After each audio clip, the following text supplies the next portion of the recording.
By the way, Jim Boeheim, I think, wanted to retire, or was he retired? Did he retire? They lost to Wake Forest, and this is how it sounded after the game. I've just been lucky to be able to coach this long. I think you missed it. I gave my retirement speech on the court last Saturday, and I gave it in the press conference afterwards, and nobody except William Payne figured it out. Are you saying right now that you're going to retire? This is up to the university. You want to come back? I didn't say that. Okay, but so what are you saying? You're not saying you're retiring, but you're not. I just said it. I don't know. So you don't know. Okay. I said this is up to the university. And you're not sure whether you're how will you make a determination about when you will come back? You're talking to the wrong guy. Wait, didn't that sound like that was scripted? Like, and then I'll say, and then you say, and then I'll say, and then you say, and then I'll say, and then we'll come away going, did we learn anything there? And then soon after, the university said, Jim Boeheim's no longer our head coach. I think he wanted to stay, even though he said he retired, but then he's like, I don't know. You have to ask the university.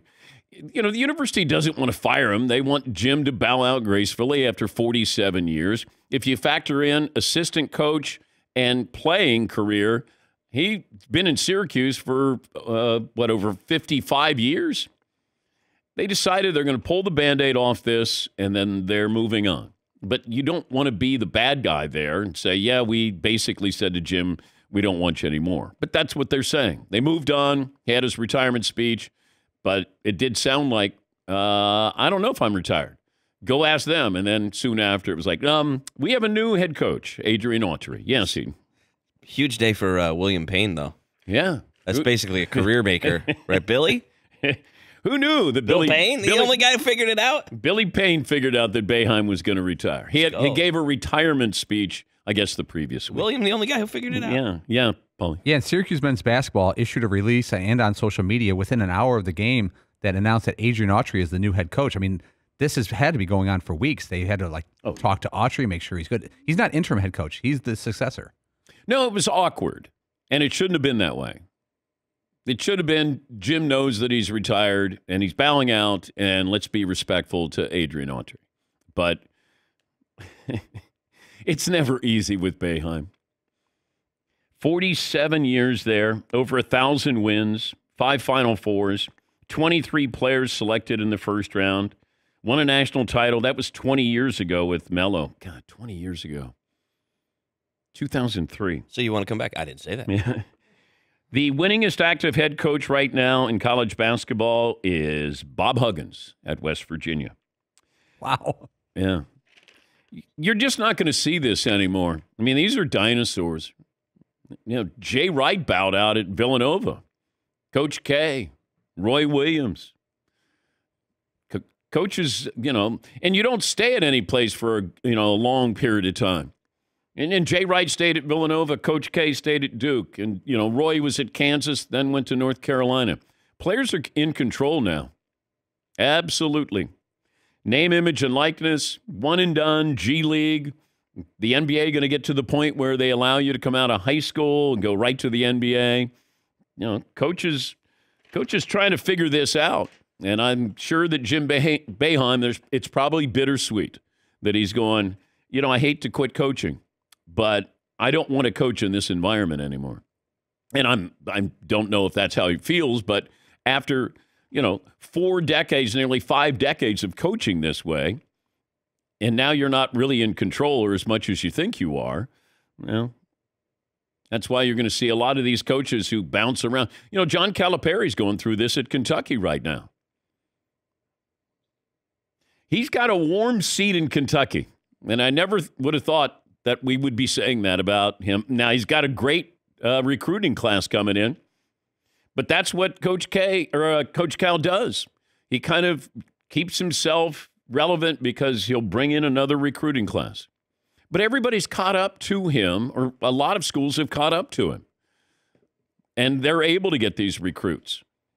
And it used to be that it was Calipari and Kentucky were leading the charge on, we don't care if you're one and done. And then when Mike Krzyzewski goes, maybe I'm going to get into the one and done, I go, okay, that's it. You've just taken away the advantage that Kentucky had. But Jim Boeheim, I owe part of my career to Jim Boeheim. And also the coaches who were in the Big East, Louis Carnesecca, John Thompson, Raleigh Massimino. The early days, man. We were coming off those games, leading right into SportsCenter, being able to cover the Big East tournament. The best. I mean, I was able to see some great basketball at the Garden. Great basketball. It feels like there's like a generation of people that were sort of raised on the Big East tournament. Yes. You know? And And me being one of them. And plus, you also look at this and you go, Jim Boeheim bows out in Greensboro, North Carolina, when Syracuse is playing Wake Forest. What is wrong with that picture?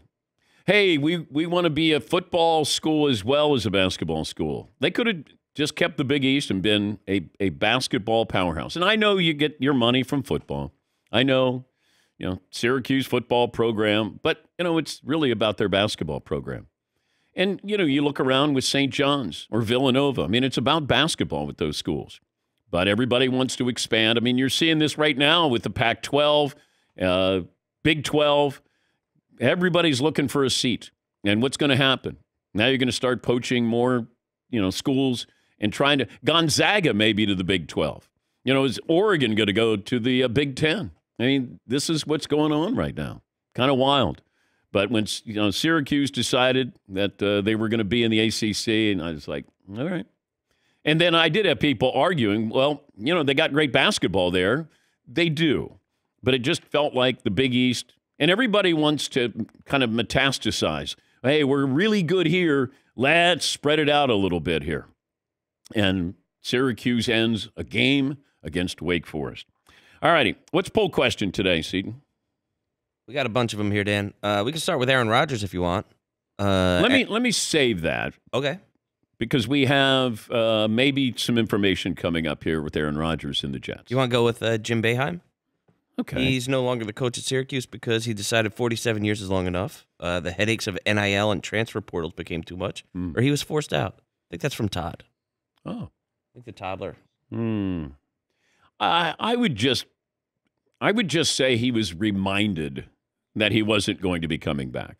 Encouraged to retire. It does seem like we're seeing a lot of, just Hall of Fame coaches retire in the last year, 2, 3 years. Yeah, but look at the ages of, Coach K was, 75 when he was retiring? Maybe? So you think like the emergence of NIL and things like that is just coincidental? No. I think it does factor in. I think it makes it far tougher to be a head coach now. Yeah. Yes, absolutely. Because there's so much more involved in this. How much am I going to make? That's probably one of the first questions that they hear. Imagine you're a Hall of Fame coach and you got some 18-year-old coming in there with his parents. Hey, how much am I going to make? And that's what they ask. Yep. It's not playing time. Oh, I'm getting playing time. It's how much am I going to make? I mean, imagine LeBron James's son is going to do some university a favor by going there for 1 year. And he's only going to be there for 1 year. And he's probably going to make, $7 to $10 million when he's there. And they'll be on national TV all the time. The players are the ones who are guiding this now, steering this now. And I'm sure that, some of these older coaches are like, hey, I want to do it my way. That doesn't work anymore. You got to play the game. And that's the game. Transfer portal used to be, hey, am I going to play as a freshman? Now we're not even talking about that. It's how much money am I going to make?